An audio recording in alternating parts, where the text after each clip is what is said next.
امیر المومنین کے بڑے بھائی اور وہ بھائی کے جس سے جناب امیر بہت محبت کرتے تھے، جعفر اور عقیل اور طالب سے زیادہ، یعنی رسول خدا، اور فرمایا انا اخو رسول اللہ.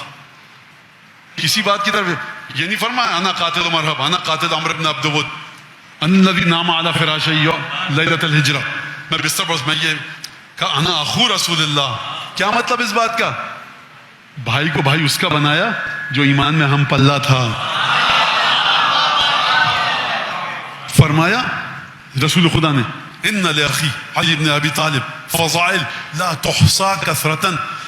کیا کہنے، میرے بھائی علی کے اتنے فضائل ہیں کہ جن کو گنا نہیں جا سکتا کثرت کی وجہ سے. یا رسول اللہ کچھ اس سے کچھ سنا دیا آپ نے تو تھپکیاں دے کر وہ فضائل پڑھتے رہو. آپ جائیں گے نا جس طرح سے فضائل ہے جناب امیر پر، معجزات جناب امیر پر. یہ آواز جو یہاں سے آئی ہے نا، اب گناہ اسی کے سر جائے گا جو میں بات کو پھیلا رہا ہوں. اب سنیے آپ بات کو. آپ ایک خاتون مدینہ میں نماز پڑھ رہی ہیں، جناب سیدہ بھی نماز پڑھ رہی ہیں. آپ نے فضا سے کہا بھائی بتاؤ، کہا وہ خاتون مدینہ میں صحابیاں ہیں ان کے قدم سر آنگوں کو نماز پڑھ رہی ہیں. ختم ہو گئی؟ نہیں. بی بی سیدہ سے کام ہے، وہ بھی نماز پڑھ رہی ہیں. اب میں بات کو بالکل زمین پہ لا رہا ہوں آسان الفاظ. کہا کہ کب ختم ہوگی نماز؟ کہا بھائی وہ جو خاتون ہیں اور یہ دونوں جو شہزادی دونوں ایک ساتھ نماز پڑھتی ہیں، وہ بھی 4 گھنٹے تک پڑھتی ہیں نماز، یہ بھی 4 گھنٹے بعد دونوں کی نماز ختم ہوگی. رجب شعبان میں آپ نے گھر کی خاتون کو بھیجا جناب سیدہ سے بات پوچھ کے آؤ. کہا کہ سیدہ کا روزہ ہے رجب میں.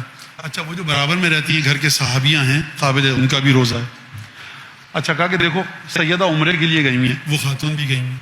سیدہ بھی سجدے میں سر رکھ کے گریا کر رہی ہیں، وہ خاتون بھی کر رہی ہیں. جو خاتون یہ کر رہی ہیں وہی سیدہ، جو سیدہ وہ یہ. نتیجہ دوں آپ کو، یہ اس نوجوان کہیں سے آواز آئی تھی. آپ افتراق، جدائی، ڈسٹنکٹیولی امتیاز دے کر اس خاتون کو سیدہ سے کہاں سمجھیں گے؟ مجھے بتائیے آپ کیسے سمجھیں گے؟ جب تک فضائل کا کثرت، شدت، حرص اور طمع کے ساتھ ذکر نہ ہو، اس وقت تک آپ ان ہستیوں کی عبادتوں میں الجھے رہیں گے. آپ کو لہذا سمجھیے فضائل کی مصلحت کو. فضائل کی فضیلت یہ ہے کہ آپ کو ظاہری اعمال میں گرفتار کر کے نہیں رکھتی. اگر ظاہری اعمال میں رسول خدا نے نہیں چاہا کہ میرے بھائی علی کے ظاہری عمل میں گرفتار مت ہونا، گمراہ ہو جاؤ گے. بھائی جب اٹھا خیمے سے باہر گیا، عممہ بعمامتہ وقلدہ سب، کیا کہنے، کیا جناب امیر اور رسول خدا. جب جناب امیر کی بات آتی ہے اور جناب رسالت پاک کو کیا خدا عجیب انداز سے گفتگو فرماتا ہے، ہماری تو اوقات ہی کچھ نہیں. اپنا امامہ دیا، اپنی تلوار بھیجی اور کہا یا علی ھذا امر، علی امر ہے. کہا وانا علی، میں علی ہوں. جب یہ بات ہو گئی، یا رسول خدا فرماتے یا علی ھذا امر.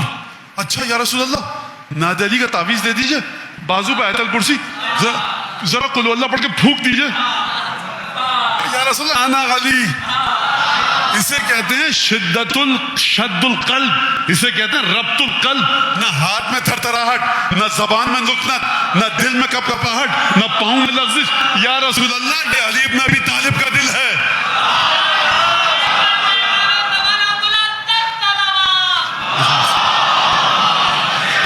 رسول خدا نے انتظار نہیں کیا، رسول خدا نے صبر نہیں کیا، رسول خدا نے اکتفا نہیں کی، بس نہیں کیا، رکے نہیں. جب جا رہے تھے تو وہ جملہ کہا جس کے بعد کسی جملے کی ضرورت نہیں تھی. کہا سارا کا سارا ایمان میاں تمہارے اور میرے پلے رہا کیا؟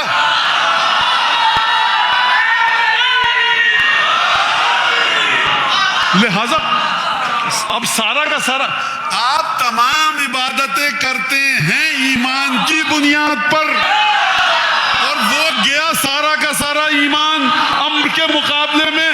تو اب آپ رہے کہاں؟ سرکار اب کچھ کہنا نہیں تھا، کچھ کہنے کی ضرورت نہیں تھی. زبان رسالت وہ ہے ایک دفعہ ضرورت کی چیز بتا دی تو بتا دی، اب اس سے آگے کچھ نہیں ہے. جاتے ہوئے کہا کل ایمان، آتے ہوئے کہا ایک ضربت کا مقابلہ نہیں کر سکتے.